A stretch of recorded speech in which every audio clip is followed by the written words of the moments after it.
Hey everyone, welcome to The Explainer. Today we're diving deep into the multifaceted and incredibly volatile protests that are shaking up Pakistan-occupied Kashmir, or POK. If you're prepping your UPSC notes, or just want a really rigorous, comprehensive breakdown of the geopolitics at play here, you are exactly in the right spot. Let's get into it. All right, to keep things structured and easy to digest, we're splitting this analysis into 6 main parts. We'll cover the context of the uprising, economic and political triggers, the historical representation grievances, strategic and geopolitical dimensions, conflicting international responses, and we'll wrap it up with a critical analysis and way forward. Starting with Part 1, the context of the uprising.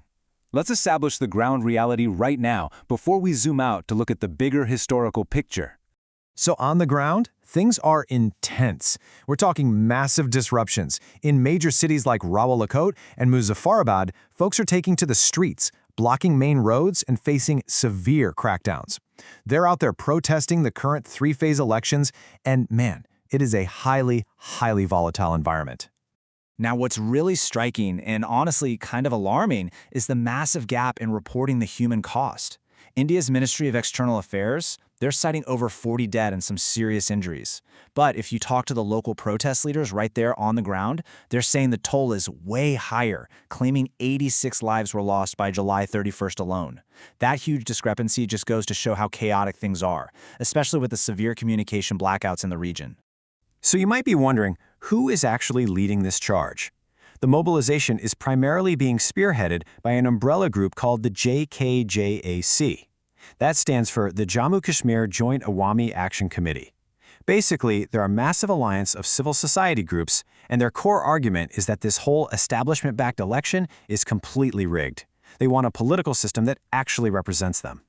Which brings us to Part 2, economic and political triggers. Because as we know, massive unrest like this doesn't just materialize out of thin air.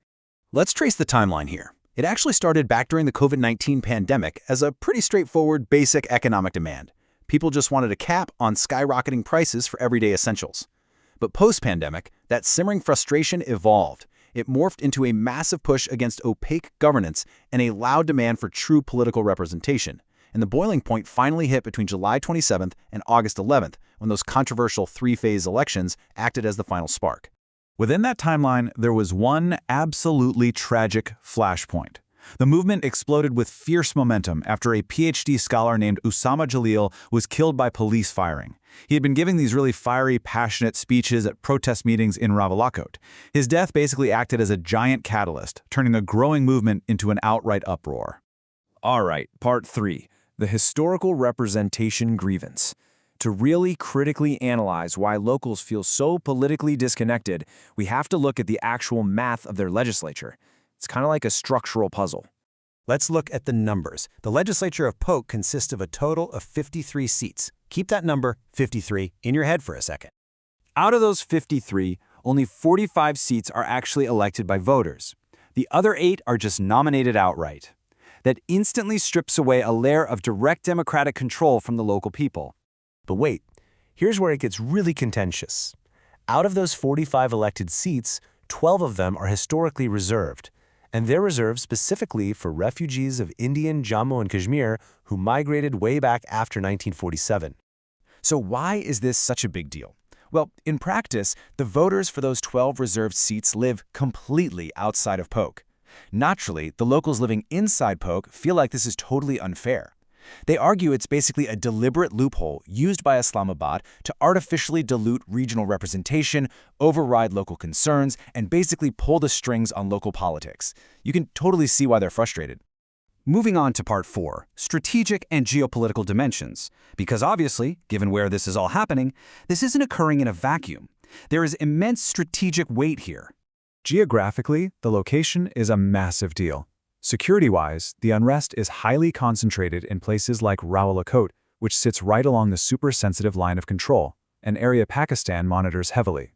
On the political side, locals are pointing out systemic developmental neglect, and honestly, it sounds a lot like the historical complaints we've seen from places like Khyber Pakhtunkhwa or Baluchistan.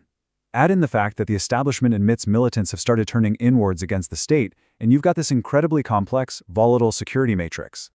Part 5. conflicting international responses. As you might expect, as the crackdown intensified, the rhetoric from neighboring countries and international actors went in totally opposite directions. Case in point, while defending the crackdown, Pakistan's defense minister, Khwaja Asif, used some extremely polarized language. He literally called the protesters enemies just like Indians, by equating local civilians, who were basically just marching for their civil rights, with external state enemies. Well, it only threw gasoline on the fire on the ground. On the flip side, India's Ministry of External Affairs came out swinging with heavy criticism. They forcefully condemned the violence, specifically calling out the absolute disdain shown by the Pakistani establishment toward innocent civilians. They were definitely not okay with protesting civilians being branded as enemies of the state. But, and this is crucial for your notes, this is where proxy narratives get super tricky. The local protest leaders, the JKJAC, immediately fired back a statement rejecting India's remarks. They drew a hard line, basically saying, hey, do not appropriate our struggle for your own geopolitical claims. They made it crystal clear. Their movement is entirely local. It's a fight for their own rights, full stop. Not an extension of the interstate rivalry between India and Pakistan. Finally, Part 6, Critical Analysis and Way Forward. Taking all these layers, the economic pain, the structural issues, the international tug-of-war, what's the actual actionable path forward here? Various independent observers and human rights groups have put together a pretty clear framework for de-escalation. The main demands? First, restore all communications immediately to end the blackout. Second, allow independent observers into the area so we can actually get some verified facts on the ground. Third, actively restrain the security establishment from further violence. And lastly, initiate real dialogue across the LOC. Breaking down who is saying what, Amnesty International is zeroing in on ending that internet and communication blackout. Over in the UK, non-resident Kashmiri diaspora groups are running major campaigns demanding that Pakistan's security forces stand down. Meanwhile, regional figures like Mirwais Omar Farouk have voiced deep concern over the tragic loss of precious lives, and they are urgently pushing for that cross-LOC dialogue to start happening.